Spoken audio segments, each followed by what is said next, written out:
Let me begin by passing the mic to them, okay, one by one. I actually want them to share more about themselves, how they begin in the real estate industry, what was their background, and why they make the choice of, coming out from the other industry into real estate industry and eventually ended up in ERA. And of course, what are the challenges that they face along the way? All right, I'm sure you have your fair share of your story. Well, let us listen to their story, okay? First, okay, to someone that is not, of course, very familiar with all of you. Do you know Jay? Right? So this is one of the poster boy in ERA. All right, can we give him applause? Okay, Jay, tell us more about your story. I have a contact with my mentors who is actually doing rather well because I see the transition in him back in 2008 when he started joining as my mentor. So I actually saw the transition in him doing that well into the real estate business and having the financial freedom. So I actually was given some tips and given some insights about the industry. Of course, everyone knows to come into this industry. Maybe for me as a start, I think I have nothing to lose because if I were to go out to compare my market value with a diploma, I know I'll be probably taking a pay about 2,000 plus. Maybe that time wasn't even 2,000 yet. Just barely 1,008 or 2,000. So I thought I have nothing to lose. Probably with at least a few thousand saving, I think I can give it a try. So that is where I landed up into ERA. And of course, my mentor was telling me the industry, how well ERA is doing, okay, how it can actually help to support me, okay, if I were to come in. And of course, back then, I only know there is only this real estate agency, ERA. But it's more about the branding. When he actually told me about ERA, I think I have the confidence. So I actually took the leap of faith to come in. So to start off with the latest minimum capital, I thought the only way to go in to venture into is actually new home sales. We have a lot of in-house project marketing, very good sellable projects. So from there, I was able to leverage on this. And then, of course, to start off, definitely to get my prospect is actually to start off by doing mostly, or rather, there is only one way that I can go, which is doing roadshow. Of course, there's nothing to lose if your pay is 1,008 during the time. And when was the time? About 3 years ago? No, 2010. It's about 6 years ago. This is coming 6 years. 6 years ago. So 6 years ago, he make up his mind to become a real estate agent. All right, but 2010 was not only the time when ERA is flourished with project marketing. I think right now we are also the agency that have the most number of projects that we are marketing. All right, I have a question for Jay, and he closed quite a lot of project deal. In fact, he just shared with us a business idea that have made him very successful. Do you know what is that? Roadshow. Okay. You want to ask him what he does in roadshow? That is possibly different from your kind of roadshow. All right, Jay, maybe you would like to enlighten us. Is there any different that you do in roadshow, or you just pull out a banner and show a property that you are marketing or project that you are marketing? And how is your approach? And where do you locate yourself for roadshow? I believe in number games. Of course, in this line, we have to go by numbers. Okay, so I talk fast, very fast. Okay, you have to take the flyer at the tip of your hand, and before you start a conversation, it should be on the prospect hand before you talk to it, before we kick off anything. Of course, with your pamphlet, it must have your number big, and your face must be big enough also. Okay, that one, after that, you can top up with a name card. So second thing is, I think when you talk about your content, usually I go straight to the point. What's your opening address? So you pass your flyers. So what do you say? Oh, I say a lot of different things. It's a lot of different approach. Of course, there's really a lot of different speeches that I use. Give us an example.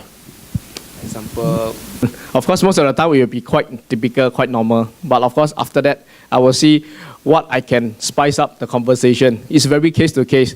After that, I will add in something, to cater to what they actually wanted to hear, want to know.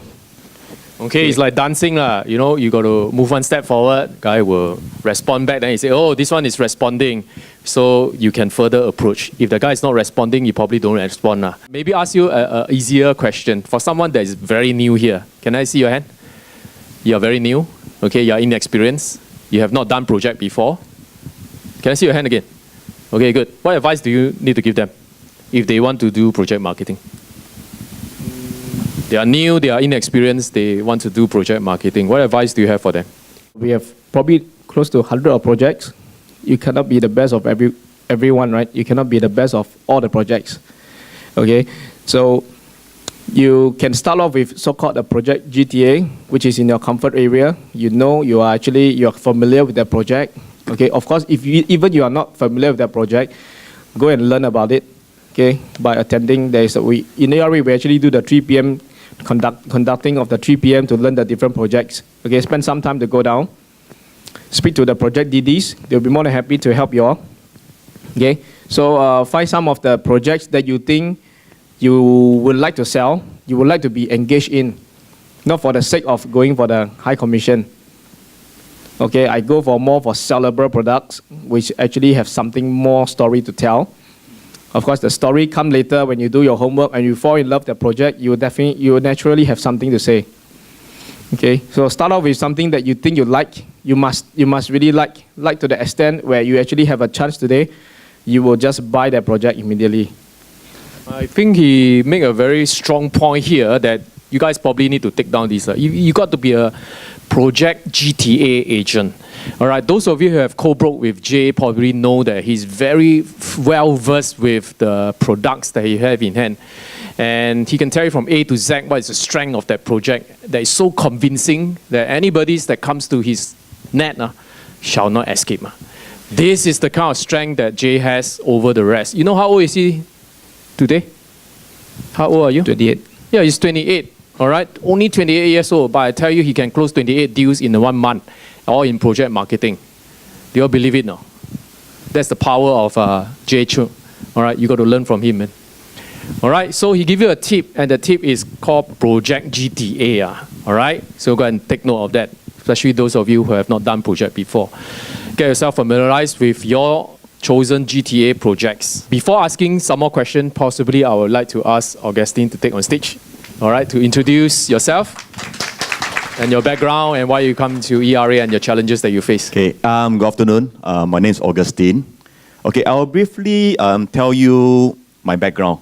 Okay, basically, previously 6 years ago, or should I say 6.5 years ago, I was working in a semiconductor firm for more than 15 years. I close my eyes, I can know what to do because I'm so familiar with the place. Okay, one fine day, my colleague or my engineer, he said, Augustine, you want to look at a new job scope now, which is called property. I say, okay. I want to go and listen to an agency talk. Okay, then I go ahead and go and listen. I was sitting down there and I was listening. And wow, the talk was so amazing. And they were telling, say, wow, you can be free, you can retire early, you can do anything as per what you go see. You can have high, your pocket will be always very full. Every time you can drive nice car. And I really see the people who talk, right, drive very nice car. I think, wow, that must be the job that I should be pursuing, right? Because previously when I worked for 10 to 15 years, I don't even got a chance to have a nice car. But I look at them, they're so young as Jay, you know. Then they can have so much nice car, you know. So I think, yes, I prepare, I go for it. I go for the course first. So after the course, I actually go to the company that recruit me. And finally, nightmare came.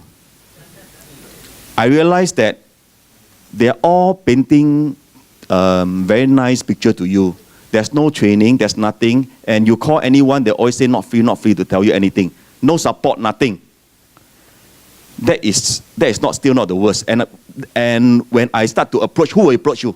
You approach who when you're starting in the industry? Friends, family, correct or not? My first deal was with my friends, and that was a condo deal at CBD. I actually bring him to go and buy one of the condo lah. So, wow, I'm so happy bring him there. Wow, finally I close, okay. Or give LOI, everything, I mean the letter offer, everything give ready, then I sign everything.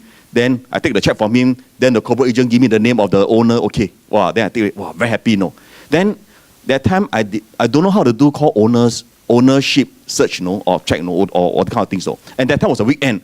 So the company was closed, So I said, then the agent said, it's okay lah, that one is the owner, no problem. You just ask them to give me accordingly. Yeah, you know what happened? On Monday when I go and check the ownership proof, it's a different name. Yeah, that is the nightmare. And that day what happened? I cannot sleep. I totally cannot sleep for 3 days because I worry I cannot sue because that's my first deal and I got no experience and ask my mentor, nowhere to be found. Okay, that's the thing. That is the thing. And that what happened and I'm really stuck.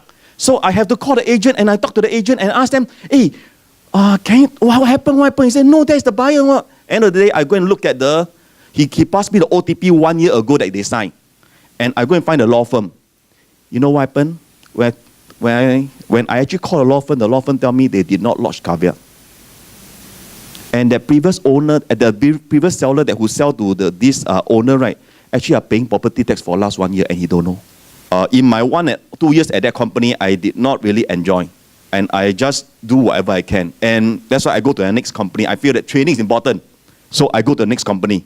I go and see, wow, the training is so good. Everything is so good. Then I say, yes, this should be the company. I start recruitment. So I start my recruitment, yes. And you know what happened? They got no product for me to sell. So I actually at the company for now 2 years.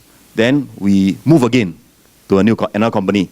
Because the company said, oh, my friend tell me, oh, a lot of product down there, all mid, high end, very good one, go. Wow, that is a second nightmare I face.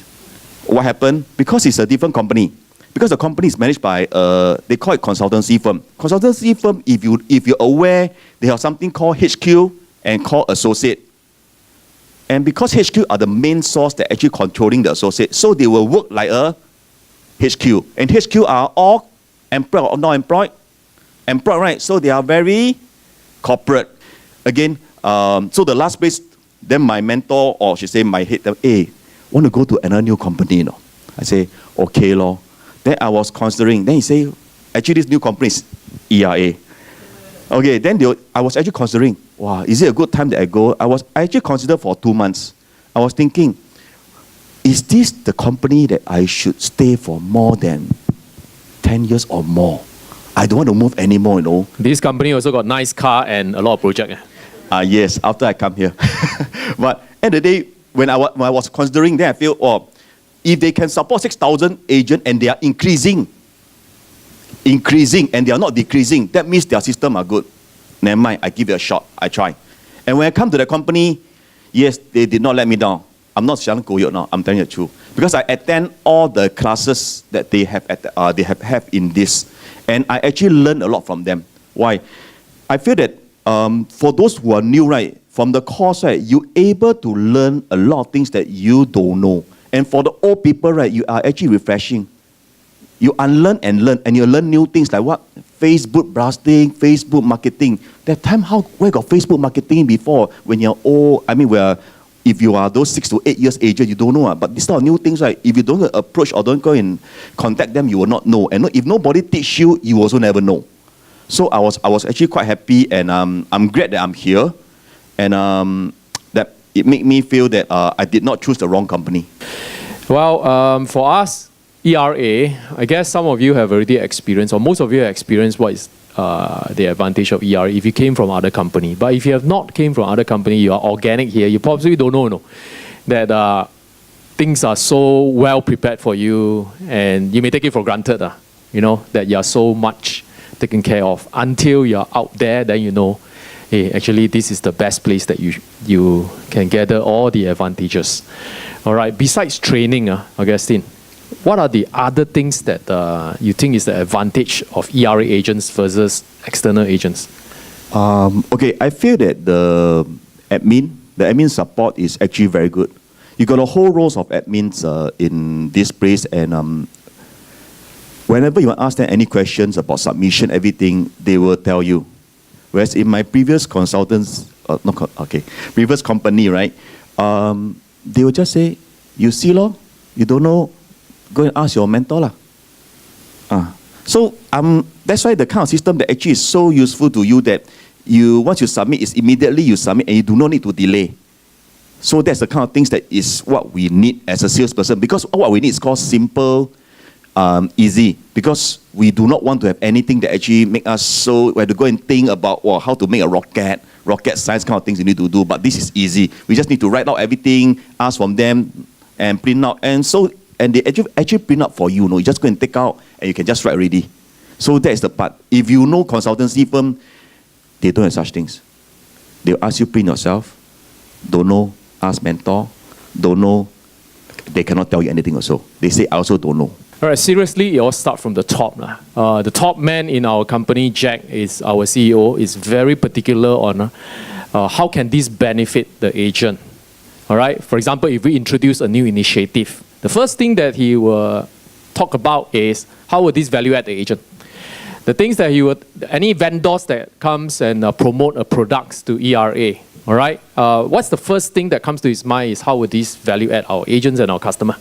All right. Any kind of policies that is introduced by the company or the culture of the companies, the values that we represent, that we stand for, it has to come from the top guy. So the top guy in ERAs believe that we have to add values and continue to improve, and shall not be sitting on the ivory tower or resting on our laurels. We shall never be contented with status quo. And that's why we are improving, even though we are the top agencies. We believe that for ERA to do well, our agents must do well. And that's why we provide all the good administration support for you. All right, there's a reason behind all this.